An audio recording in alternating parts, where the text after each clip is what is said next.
Naghahanap ka ba ng quality wireless mic? Baka magustuhan mo to. This is the Hohem Mic 01. Pwede kang mamili between USB Type-C or Lightning receiver. For me, pinili ko yung USB-C option for future-proofing purposes.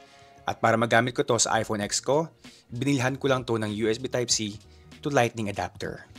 Pwede kang mamili between two colors. Meron tayong black and white. Black yung pinili ko with 2 transmitters and 1 receiver. May option ka din na bumili ng 1 transmitter at 1 receiver. Yun nga lang, wala siyang kasamang charging case. Yung receiver pala kumukuha na ng power sa phone kaya there's no need to charge the receiver. Good thing about this receiver ay meron siyang USB Type-C kaya pwede mong i-charge yung phone mo habang ginagamit mo yung microphone.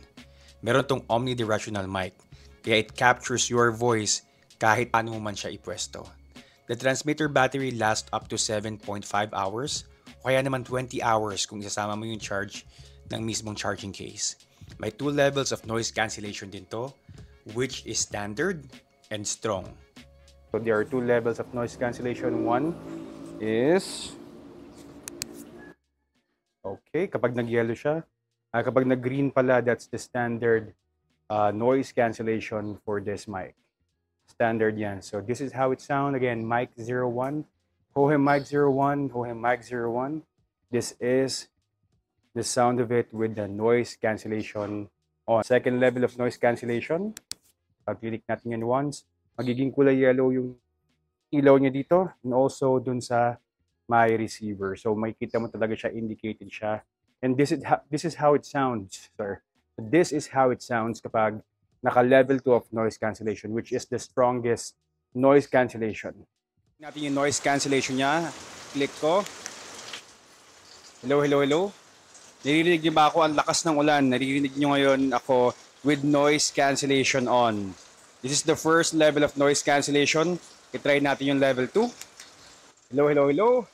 This is the second noise cancellation ng Hohem Mic 01.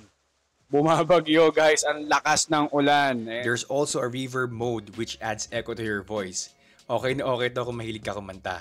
Pero sa tingin ko, hindi ko magagamit yung feature na to. Ikaw na ang may sabi na ako'y mahal. Pero ewan, baka magamit ko rin paminsan-minsan. Transmitter also doubles as a remote for shooting video and capturing photos. At ito pa pala, no need to remove the transmitter for playback. Check, mic check. This is also capable of recording audio by inserting an SD card, so SD card is not included. Maliit na tong mic na to ha, pero good thing, nakapaglagay sila ng 3.5mm jack port kung gusto mong gumamit ng lavalier mic. Dati, I'll just plug it in and then pwede mo na siyang gamitin na pang yan. Yan pa, hello. Hello, ma'am sir, kumusta po kayong lahat dyan? So ito po yung tunog niya pag nakakabit yung microphone na lavalier o kaya kung anong klase mang may 3.5mm na jack. So ano pong masasabi nyo sa sa farm? Hello. So yan siya. Hello. This is a very good microphone. Ang ganda, Hohem. Good job. Hohem. Hanggang sa muli. Paalam. Charot. Kahit malayo ka, walang problema. Kasi meron itong 100-meter line of sight range. So, okay na okay talaga. Okay. So, I think this is 100 meters. Tingin ko kasi overall, nagandahan talaga ako sa wireless mic na to. Kaya kung nagbabalak ka rin bumili ng wireless mic, check this brand. Baka magustuhan mo din.